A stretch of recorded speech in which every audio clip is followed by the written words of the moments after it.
जय श्री राधे गोविंद श्री हरिवंश।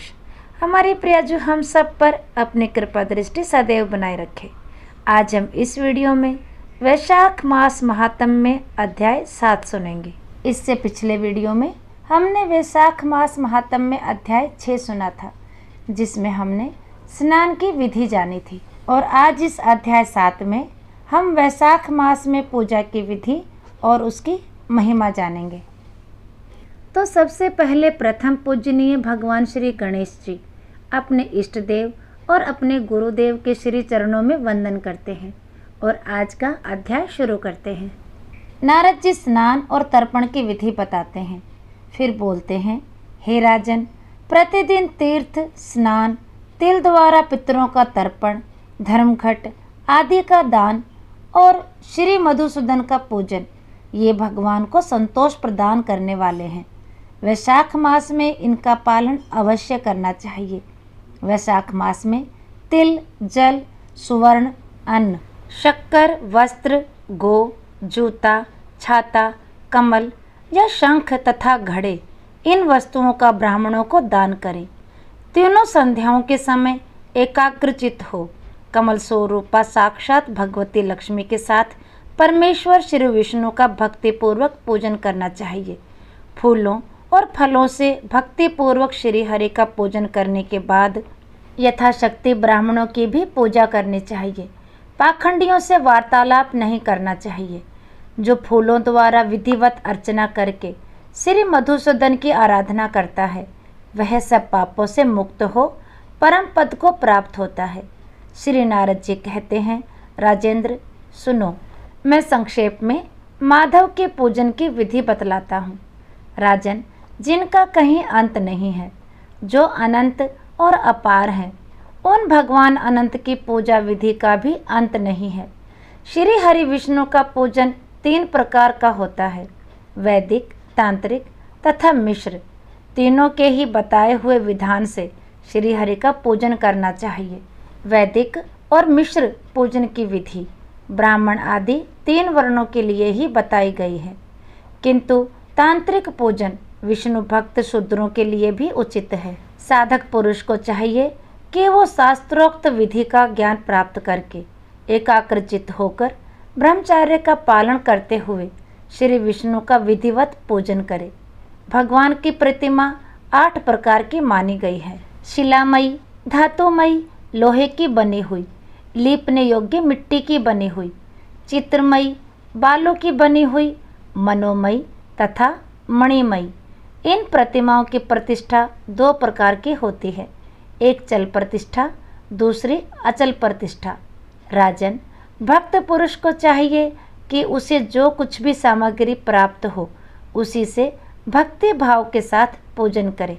प्रतिमा पूजन में स्नान और अलंकार ही अभीष्ट है, अर्थात भगवद दिवग्रह को स्नान कराकर पुष्प आदि से श्रृंगार कर देना ही प्रधान है।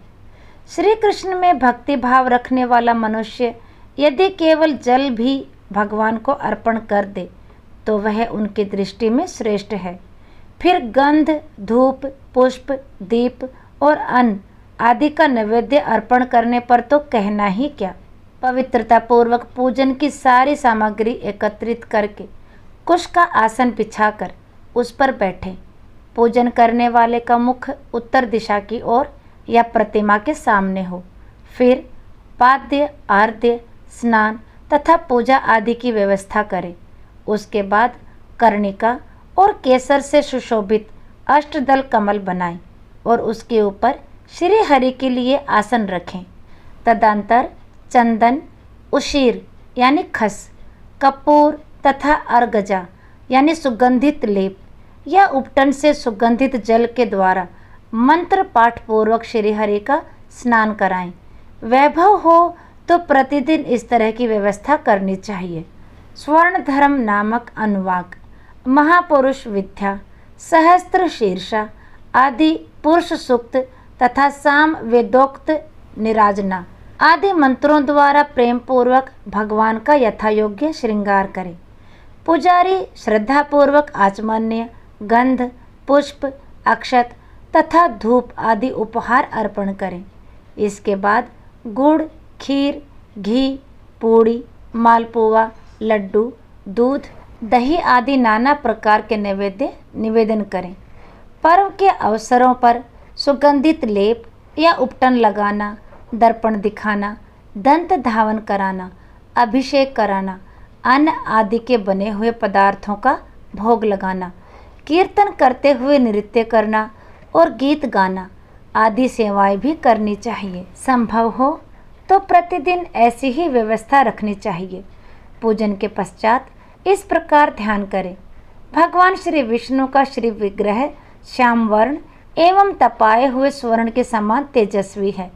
भगवान के शंख, चक्र, गदा और पद्म से सुशोभित 4 भुजाएं हैं। उनकी आकृति शांत है। उनका वस्त्र कमल के केसर के समान पीले रंग का है। वे मस्तक पर किरीट, दोनों हाथों में कड़े, गले में यज्ञोपवीत तथा उंगलियों में अंगूठी धारण किए हुए हैं। उनके वक्षस्थल में श्री वत्स का चिन्ह है। कौस्तुभमणि उनकी शोभा बढ़ाती है तथा वे वनमाला धारण किए हुए हैं। इस प्रकार ध्यान करते हुए पूजन समाप्त करके घी में डुबोई हुई समिधाओं तथा हविष्य द्वारा अग्नि में हवन करें। तदंतर पुनः भगवान का पूजन करके उन्हें प्रणाम करें और पार्षदों को नैवेद्य अर्पण करें। उसके बाद मुख शुद्धि के लिए सुगंधित द्रव्यों से युक्त तांबूल निवेदन करना चाहिए। फिर छोटे बड़े पौराणिक तथा अर्वाचनीय स्तोत्रों द्वारा भगवान की स्तुति करके भगवान प्रसन्न होइए ऐसा कहकर प्रतिदिन दंडवत प्रणाम करें। अपना मस्तक भगवान के चरणों में रखकर दोनों भुजाओं को फैलाकर परस्पर मिला दें और इस प्रकार कहें, परमेश्वर, मैं मृत्यु रूपी ग्रह तथा समुद्र से भयभीत होकर आपकी शरण में आया हूँ। आप मेरी रक्षा करें। तदंतर भगवान को अर्पण की हुई प्रसाद, माला आदि आदरपूर्वक सिर पर चढ़ाएं और अगर मूर्ति विसर्जन करने योग्य हो तो उसका विसर्जन भी करें। ईश्वरीय ज्योति को आत्म ज्योति में स्थापित करें। प्रतिमा आदि में जहाँ भगवान का चरण हो वहीं श्रद्धापूर्वक पूजन करना चाहिए तथा मन में यह विश्वास रखना चाहिए कि जो संपूर्ण भूतों में तथा मेरी आत्मा में भी रम रहे हैं वे ही सर्वात्मा परमेश्वर इस मूर्ति में विराजमान है। इस प्रकार वैदिक तथा तांत्रिक क्रिया योग के मार्ग से जो भगवान की पूजा करता है वह सब ओर से अभीष्ट सिद्धि को प्राप्त होता है। श्री विष्णु प्रतिमा की स्थापना करके उसके लिए सुदृढ़ मंदिर बनवाना चाहिए तथा पूजा कर्म की सुव्यवस्था के लिए सुंदर फुलवाड़ी भी बनवानी चाहिए। बड़े बड़े पर्वों तथा प्रतिदिन पूजा कार्य भली भांति निर्वाह होता रहे, इसके लिए भगवान के नाम से खेत, बाजार, कस्बा और गांव आदि भी लगवा देने चाहिए। ऐसा करने से मनुष्य भगवान के सायुज्य को प्राप्त होता है। भगवद दिवग्रह की स्थापना करने से सार्वभौम यानी सम्राट के पद को, मंदिर बनवाने से तीनों लोगों के राज्य को, पूजा आदि की व्यवस्था करने से ब्रह्मलोक को तथा इन तीनों के कार्यों के अनुष्ठान से मनुष्य भगवत सायुज्य को प्राप्त कर लेता है। केवल अश्वमेघ यज्ञ करने से किसी को भक्ति योग की प्राप्ति नहीं होती। भक्ति योग को तो वही प्राप्त करता है जो पूर्वोक्त रीति से प्रतिदिन श्री हरि की पूजा करता है। राजन, वही शरीर शुभ कल्याण का साधक है जो भगवान श्री कृष्ण को साष्टांग प्रणाम करने के कारण धूलि धूसरित हो रहा है। नेत्र भी वही अत्यंत सुंदर हैं और तप शक्ति से संपन्न है जिनके द्वारा श्री हरि का दर्शन होता है। वही बुद्धि निर्मल है और चंद्रमा में संलग्न रहती है तथा वही जिह्वा मधुर भाषिणी है जो बारंबार भगवान नारायण का स्तवन किया करती है। स्त्री और शूद्रों को भी मूल मंत्र यानी ओम नमो भगवते वासुदेव के द्वारा श्री हरि का पूजन करना चाहिए तथा अन्य वैष्णव जनों को भी गुरु की बताई हुई पद्धति से श्रद्धापूर्वक भगवान की पूजा करनी उचित है।